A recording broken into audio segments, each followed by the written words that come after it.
Hello student, thermodynamics, basic terms completed, part 1 that is changing internal energy और first लो जो है उसका mathematical form मैंने आपको बता दिया था that is delta U is equal to plus or minus Q plus or minus W. Clear? It means कोई भी सिस्टम जब इनिशियल से फाइनल की ओर बढ़ती है मतलब एक प्रोसेस हो रही है तो बीच में उसको दो पैरामीटर फेस करना है that is heat and second that is work और ये दोनों पैरामीटर की दो साइन होती है आइदर प्लस और माइनस कब प्लस लेना है कब माइनस लेना है ये मैंने लास्ट लेक्चर में आपको बता दिया है क्लियर अब हम थोड़ा डिटेल में जा रहे हैं मतलब ये जो पैरामीटर है वो इंडिविजुअली आपको पढ़ना है उसमें सबसे पहले मैंने आपको बताया था हमें वर्क के बारे में पढ़ना है वर्क ठीक है वर्क जो है उसके बारे में आप क्या पढ़ोगे तो फिजिक्स में अपने वर्क की जो फॉर्मूला है वो सबको पता है work is equal to force into displacement force into displacement. So this is the basic formula of work. और ये सबको पता होती है रात के 2 बजे आपके घर पे मैं आऊँ stand up formula work sir force into displacement सबको पता होता है तो ये जो फॉर्मूला है उसको थर्मो में एडजस्ट करना है ठीक है लेकिन उससे पहले मैं आपको थोड़ा आइडिया दे दूँ कि वर्क जो है इसके दो टाइप होते हैं The first work that is electrical work, and second that is mechanical work.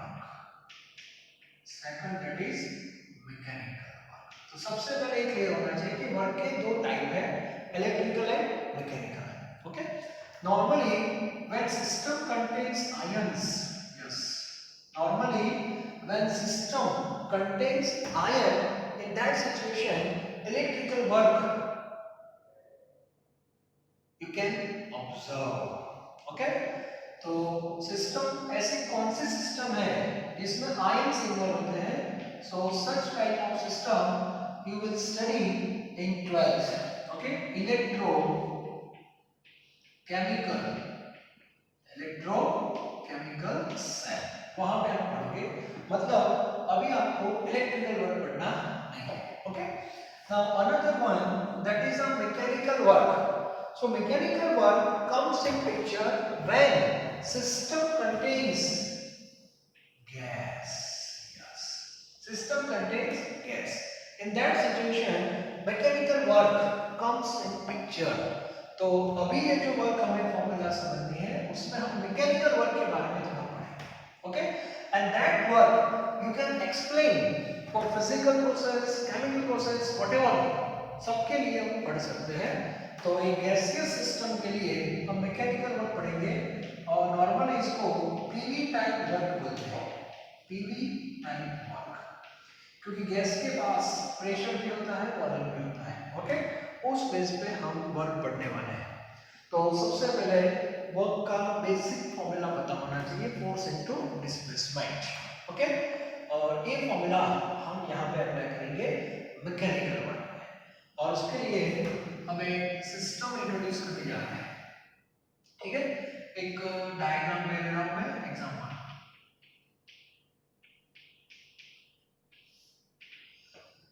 Example हम कोई सिंपल प्रोसेस का भी ले सकते हैं केमिकल का भी ले सकते हैं ठीक है अभी मैं अकॉर्डिंग टू टेक्स्ट बुक जो है एग्जांपल है उसकी बात करेंगे अभी ये सिस्टम है इनिशियल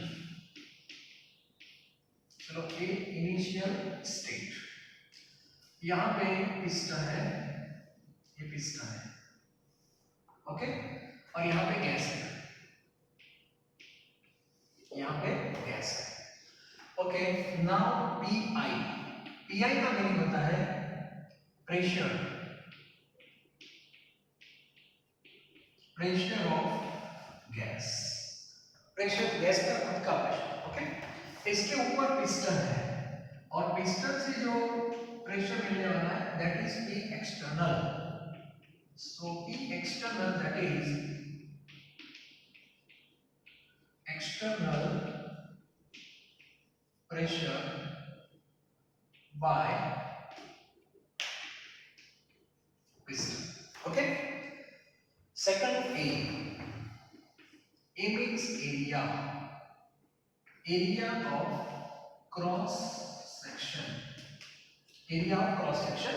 मतलब ये जो पिस्टन है यहाँ से आपको रेक्टेंगल जैसा डायग्राम दिखा है। एक्चुअली ये सिलेंडर है पूरा वैसा है दैट इज लाइक सिलेंडर और इसके ऊपर ऐसा पिस्टन है तो उसका जो पेरिफेरी है वो भी सर्कल जैसा ही होगा। तो उसका जो एरिया है दैट इज ए। तो ये भी आपको क्लियर होना चाहिए। Then V1 means volume of gas. Initial volume suppose ये जो वॉल्यूम है सपोज ये वॉल्यूम है V1। क्लियर। तो ये सब डेटा मैंने इनिशियली आपको बता दिया। एक पूरा एक वेसल है उसमें मैंने गैस फिल किया है, इसके ऊपर पिस्टन रखा हुआ है और गैस का प्रेशर PI है, external pressure P external, area volume भी क्लियर होना चाहिए। ओके। अब हमारे पास कंसीडर कंप्रेशन। हम दो फिनोमिना ले सकते हैं कंप्रेशन एंड एक्सपांशन। कंप्रेशन का मीनिंग होता है पिस्टन नीचे आ रहा है और एक्सपांशन का मीनिंग होता है पिस्टन ऊपर जा रहा है because we are interested in displacement. Clear. तो डिस्प्लेसमेंट आप दो वेज पे सोच सकते हो, पिस्टन को नीचे भी ला सकते हो ऊपर भी ला सकते हो। That depends on phenomena either compression or expansion. Now in that case we consider compression. Compression का मीनिंग होता है कि पिस्टन नीचे आ रहा है। अब पिस्टन नीचे आ रहा है उसका मीनिंग हुआ कि P external greater than PI। Clear. External pressure ज्यादा होगा compare to inside pressure. So piston displace at ऊपर वाले को फॉरवर्ड बोलेंगे, नीचे वाले को बैकवर्ड बोलेंगे। ठीक है, ऐसा हम सोच लेंगे। तो एक क्लियर हो। और ये प्रोसेस कब तक होती रहेगी मुझे बताओ, जब दोनों का प्रेशर सेम हो जाएगा तब तक। Okay. when P external is equal to PI then final state achieved। yes, then final state achieved। अब पिस्टन नीचे आ जाएगा। अब मैं फाइनल स्टेट बता रहा हूं। अब मुझे बताओ पिस्टन नीचे आ रहा है। हाँ, तो नीचे आ गया, चलो यहां तक आ गया। क्लियर। अब इससे क्या होगा V2 means final volume of gas. Final volume of gas. अब मुझे बताओ पिस्टन यहां से इधर आ गया तो इतना क्या होगा, तो डायग्राम यहां पे ड्रॉ कर सकते हैं ऐसे। इतना पिस्टन नीचे आ जाए। ओके। तो ये जो है that is L means displacement of piston. चलो हो गया। तो सबसे पहले स्टूडेंट जो है वो डायग्राम इतना ड्रॉ करना हो। चलो दोनों इंडिविजुअल ड्रॉ कर सकते हो या तो यहाँ पे एडजस्ट कर सकते हो। ऐसे डॉटेड लाइन बना के पिस्टन को आप रिप्रेजेंट कर सकते हो। डॉटेड लाइन मतलब फाइनल का condition. Yes, initial volume V1 था, फाइनल वॉल्यूम हो गया आपका V2 क्योंकि ये कंप्रेशन वाला केस है। एक्सपांशन का उल्टा हो जाएगा। ओके। लेकिन यहाँ पे जो कंडीशन आएगी that is V1 greater than V2। ये कंडीशन आएगी V1 ग्रेटर देन V2। चलो हो गया इतना। तो स्क्रीनशॉट निकाल दो डायग्राम का। अभी मैंने कंप्रेशन के बेस पे मैंने पूरा वर्कआउट किया है, कंप्रेशन के बेस पे। चलो आगे बढ़ते हो।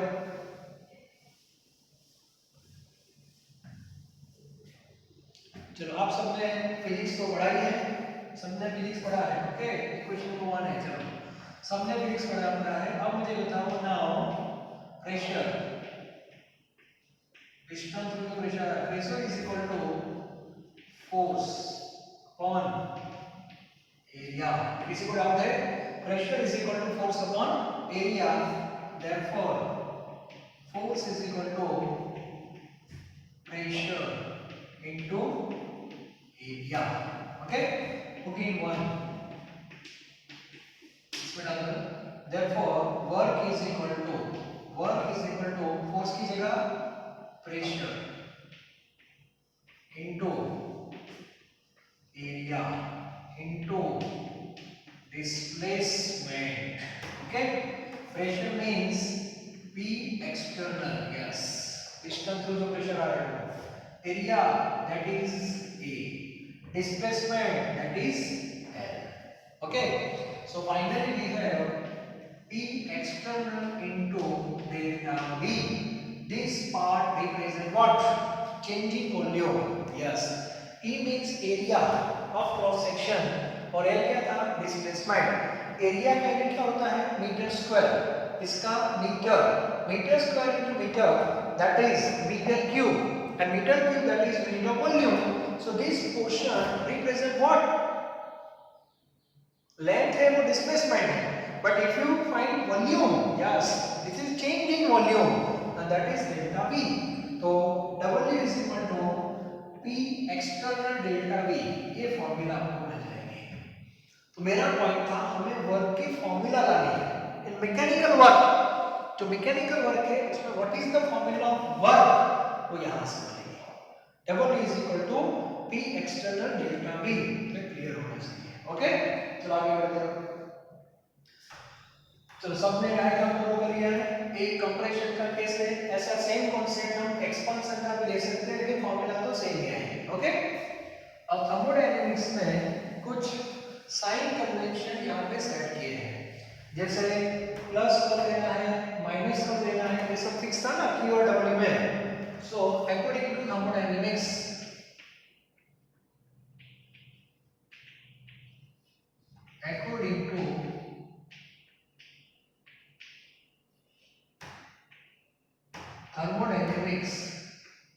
इन केमिस्ट्री, आप लोग के समय अभी तो केमिस्ट्री पढ़ रहे हैं, आपने स्पेसिफाई क्यों किया केमिस्ट्री? हाँ, उसका रीजन है W is equal to minus P external delta V, ये फॉर्मूला है। यस, अब बात समझ में? सर माइनस क्यों लिखा?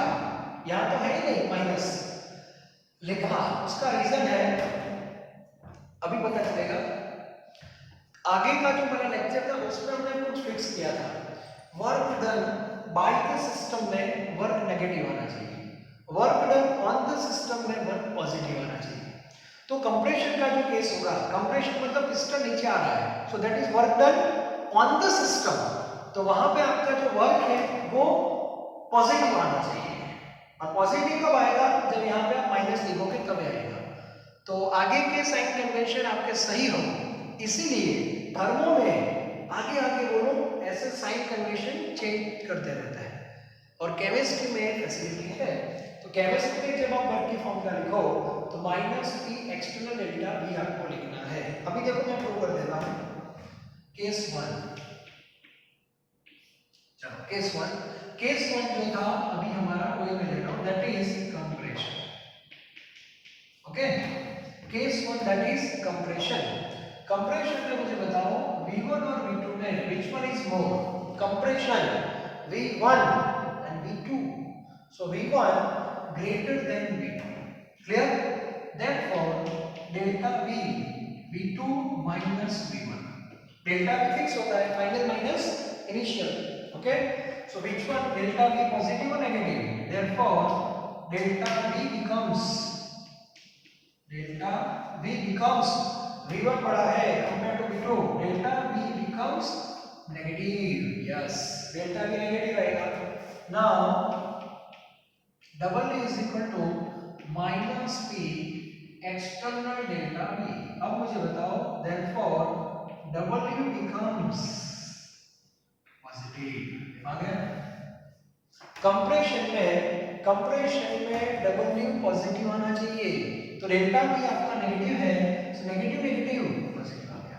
यदि आपने ये फॉर्मूला लिखी होगी तो कंप्रेशन का डेल्टा भी नेगेटिव आता है, तो E नेगेटिव आएगा, V नेगेटिव हो जाएगा, तो साइन कन्वेंशन जो वर्क के थे वो गलत हो जाएंगे। तो उसको इफेक्ट को नलीफाई करने के लिए आगे माइनस डाल दिया, ओके, और ये फिक्स हो गया। ए माइनस इसीलिए नहीं डाला, work done by the system, ऐसा नहीं है, this is the general formula of work, ये जनरल फॉर्मूला है, वर्क की जनरल फॉर्मूला है, एक क्लियर होना चाहिए, ओके। चलो, तो ये कंप्रेशन का केस हो गया, एक बार लिख दो कंप्रेशन।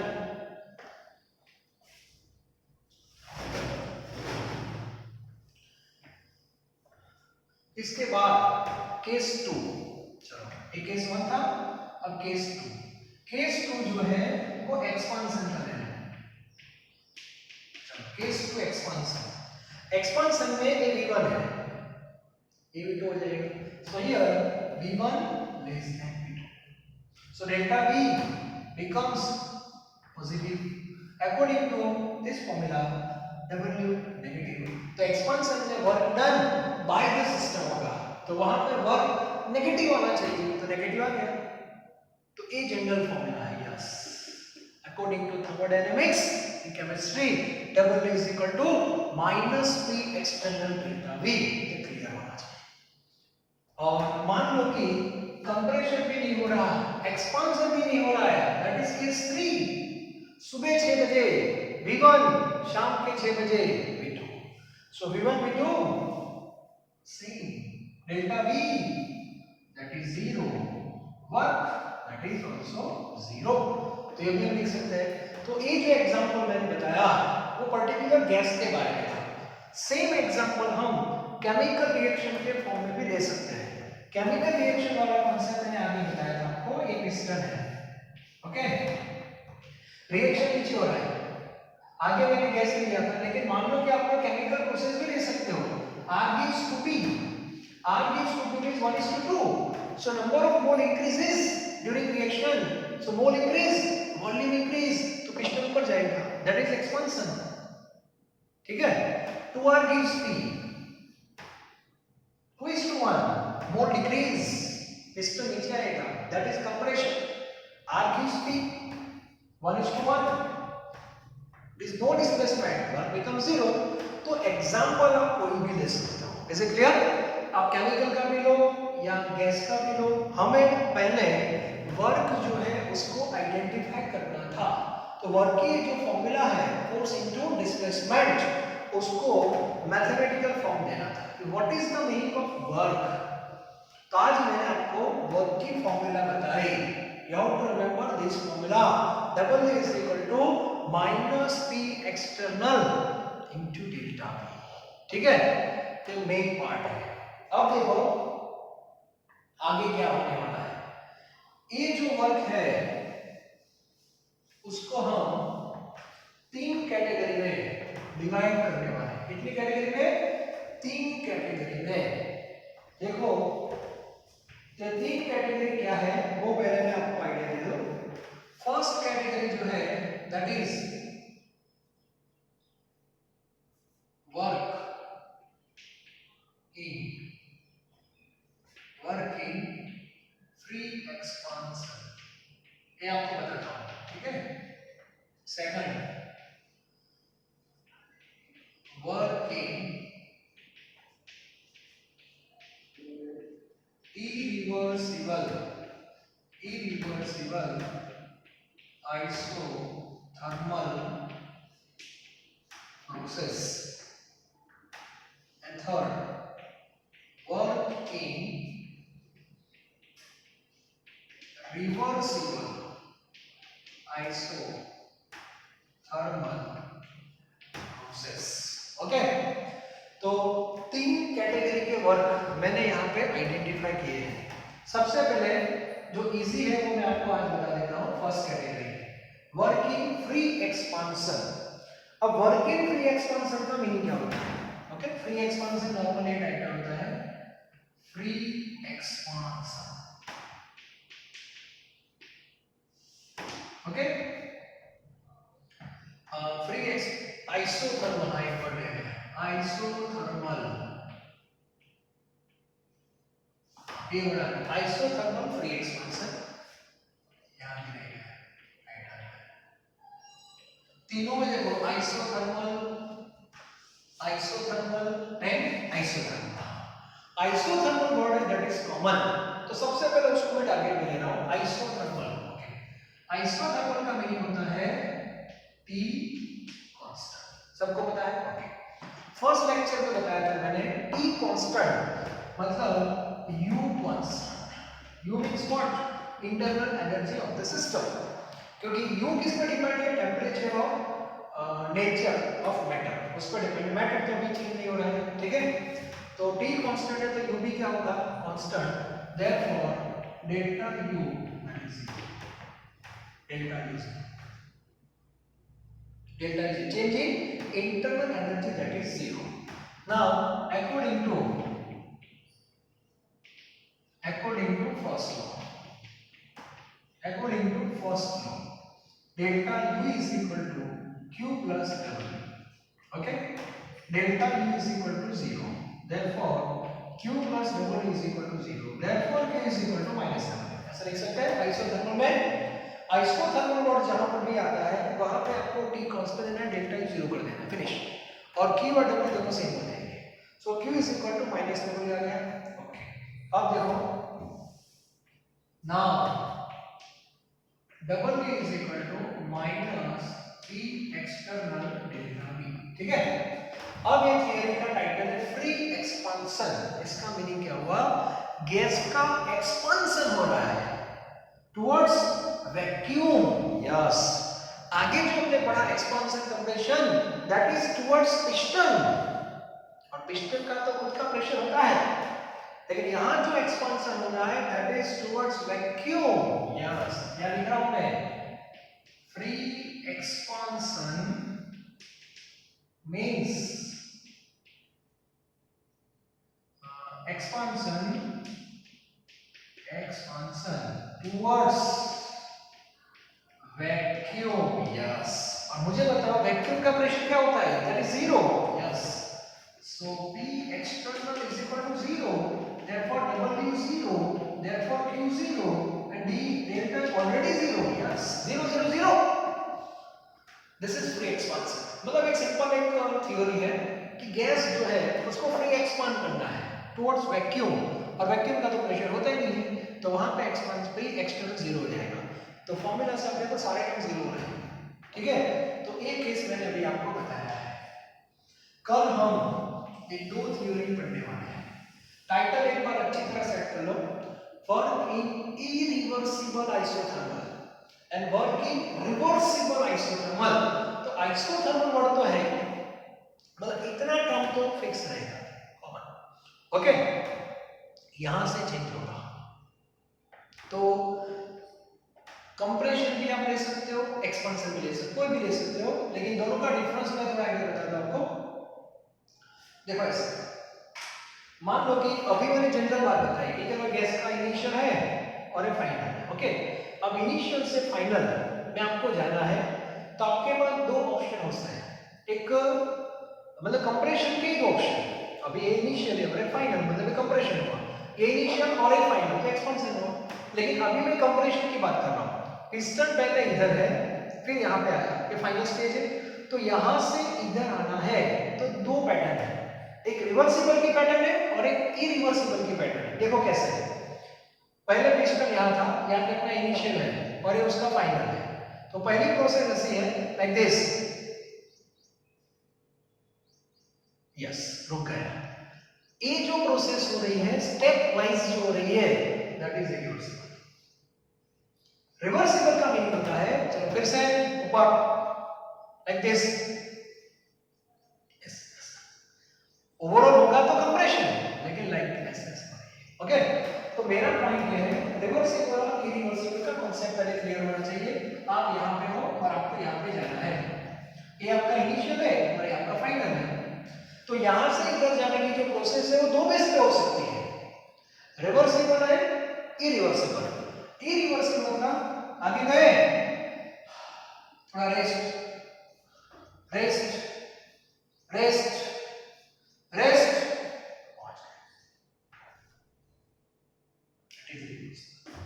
Okay, reversible. आगे गए, आगे पीछे, आगे पीछे, आगे पीछे, आगे पीछे, आगे पीछे, फिनिश। दोनों का इनिशियल और दोनों का फाइनल तो सेम ही है। आज जो मैंने बताया उसमें मैंने इनिशियल का फाइनल पूरा वर्क बता दिया, जनरल फॉर्मूला मैंने आपको बता दी। कल मैं आपको इनिशियल से फाइनल में जब हम जाते हैं तो जो वर्क है उसको दो फॉर्म में कंसीडर कर सकते हो, रिवर्सिबल एंड इरिवर्सिबल। यदि आप ए पैटर्न पे गए तो हर एक पार्ट का वर्क आपको काउंट करना है और सबका क्या कर दो, एडिशन कर दो। फिर simple addition, a1 a1 a1 a1 a1 a1 और सबका एडिशन करना। ओके, और इसमें आपको जाना है तो उसमें आपको इंटीग्रेशन करना पड़ेगा। इंटीग्रेशन, टेंशन मत लो, मैथ्स की प्रोसीजर है। तो छोटे छोटे पार्ट में प्रोसेस आगे बढ़ती है तो वहां पे इंटीग्रेशन करेंगे। तो कल मैं आपको वर्क की दो फॉर्मूला बताने वाला हूं, एक इरिवर्सिबल की और एक रिवर्सिबल। आप बोलोगे सर आगे आज लिखा वही फॉर्मूला होगी, अब देखना उस सेम फॉर्मूला डायरेक्ट अप्लाई हो जाएगी, लेकिन आपका जो प्रोसेस का पैटर्न है वो कैसा है वो भी आपको पता होना चाहिए। क्लियर? तो आज का जो मेरा लेक्चर था that is based on work का बेसिक कॉन्सेप्ट मैंने आपको बता दिया। ठीक है, आज मैंने कंप्रेशन यूज किया है, कल भी मैं कंप्रेशन ही यूज करने वाला हूँ। एक्सपेंशन के बारे में हम सोचेंगे नहीं, ठीक है, लेकिन कल की जो पैटर्न होगी इसमें और इसमें दोनों में हम नीचे ही आएंगे, लेकिन इरिवर्सिबल में आप देखना हम ऐसे नीचे आएंगे, लाइक दिस, ऐसे नीचे आएंगे। ठीक है, और इसमें कैसे नीचे आएंगे, कंप्रेशन ज्यादा होगा एक्सपेंशन कम होगा, कंप्रेशन ज्यादा होगा एक्सपेंशन कम होगा, ऐसा है। और इसमें तो बस थ्रू आउट कंप्रेशन ही है, नो एक्सपेंशन। ओके, तो कल हम एक पढ़ने वाले हैं, तो कल तक पूरा परफेक्ट हो जाना चाहिए। एक थियरी मैंने आपको बता दी है, प्री एक्सपेंशन, ये तीन थियरी। इसीलिए इन फ्यूचर थर्मो में जब भी आपको वर्क फाइंड करना हो तो क्वेश्चन जो है वो अच्छी तरह पढ़ना, क्योंकि क्वेश्चन ये तीन में से कोई एक टाइप का होगा। तो जो वर्ड है ना वो बहुत इंपॉर्टेंट है, तो उसको टारगेट में लेना है। ठीक है, thank you very very much.